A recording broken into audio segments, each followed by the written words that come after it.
नवा अध्याय। काशी में भैरव जी का अविवाद। नंदीश्वर बोले, हे सर्वज्ञ सनत कुमार जी, अब मैं तुम्हें भैरव जी की दूसरी कथा सुनाता हूँ, जो बड़े बड़े दोषों को हरने वाली है तथा भक्ति पूर्वक।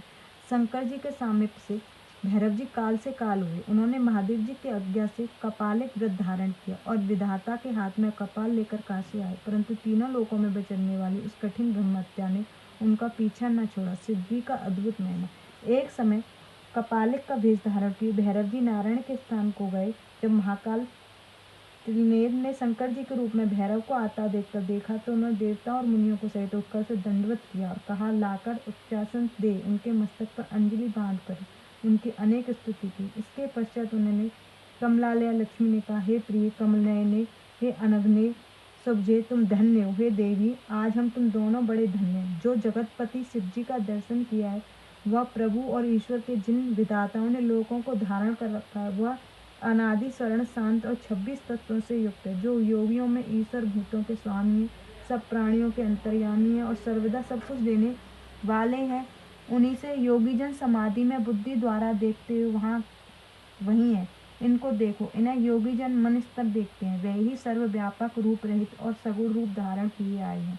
इनका दर्शन कर मनुष्य आवागमन से छूट जाता है। कि यही चंद्र के शेखर त्र्यंबकम शिव भगवान आज पधारे। हे लक्ष्मी, आज कमल तत्व नेत्र सफल हो गए जिन्होंने महादेव जी का दर्शन किया। वह देव पद धिक्कारा है जिसने शंकर जी का दर्शन किया। यही निर्वाण दाता और दुखों के नाशक है।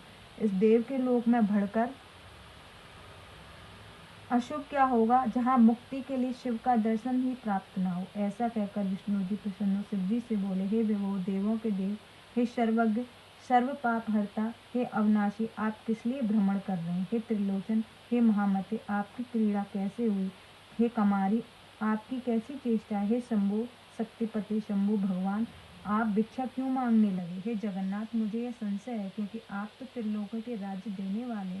जब विष्णु ने इस प्रकार कहा तो भगवान भैरव ने हंसकर विष्णु जी से अपनी सब कथा सुनाई। उन्होंने कहा, मैंने अपनी उंगलियों से नखाग्र से ब्रह्मा का सिर काट लिया।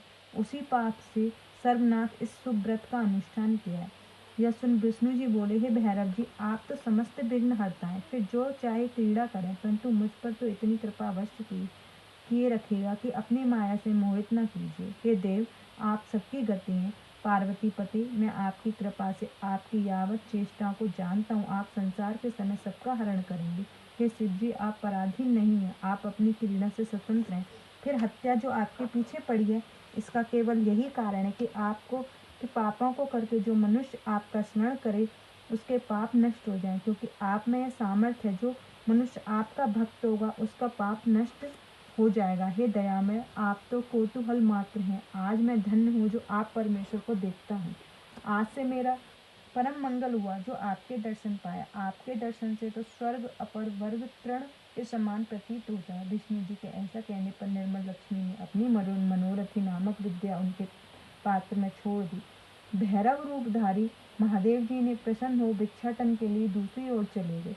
तब उनकी ब्रह्म हत्या को जाती हुई देखकर विष्णु जी ने बुलाकर उनसे प्रार्थना की, तू शिव जी का पीछा छोड़ दे। ब्रह्म हत्या ने कहा, इसी बहाने मैं शिव जी की सेवा करती हूँ। मैं शिव रूप भैरव के दर्शन से मोक्ष के लिए स्वयं पवित्र कर रही हूँ। इस प्रकार जब विष्णु जी के कहने पर ब्रह्म हत्या ने उनका पीछा न छोड़ा, तब भैरव जी ने विष्णु जी से उनकी सज्जनता की प्रशंसा की। कहा कि मैं आपके अमृत वचनों से संतुष्ट हूँ, जो चाहे वर मांगो, तुम मेरे भक्तों में अग्रणी हो। यह सुन विष्णु जी प्रसन्न हो गए। उन्होंने कहा, यही किस वर्ष से कम है जो आपके दर्शन करता हूँ। मेरी दृष्टि और भी निर्मल हो गई। मुझे आज बड़ा उत्साह मिला। सत्पुरुषों को तो आपका दर्शन ही निधि है, इसमें कुछ परिश्रम भी नहीं करना पड़ता।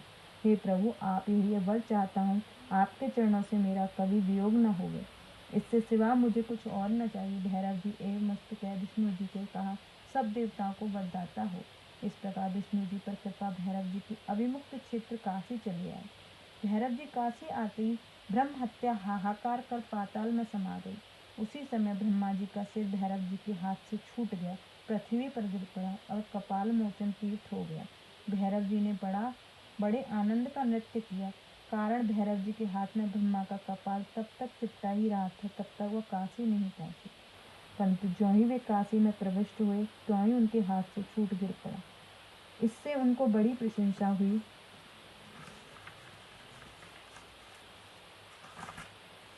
प्रसन्नता हुई और वे नाचने लगे। इस कारण काशी सदा सेवनीय है। जो मनुष्य कपाल मोचन का स्मरण करता है, इसके इस जन्म और दूसरे जन्मों के पाप नष्ट हो जाते हैं। इस तीर्थ में जाकर सदावी पिंड दान और देव पितृ तर्पण करने से मनुष्य ब्रह्म हत्या के पाप से भी छूट जाता है।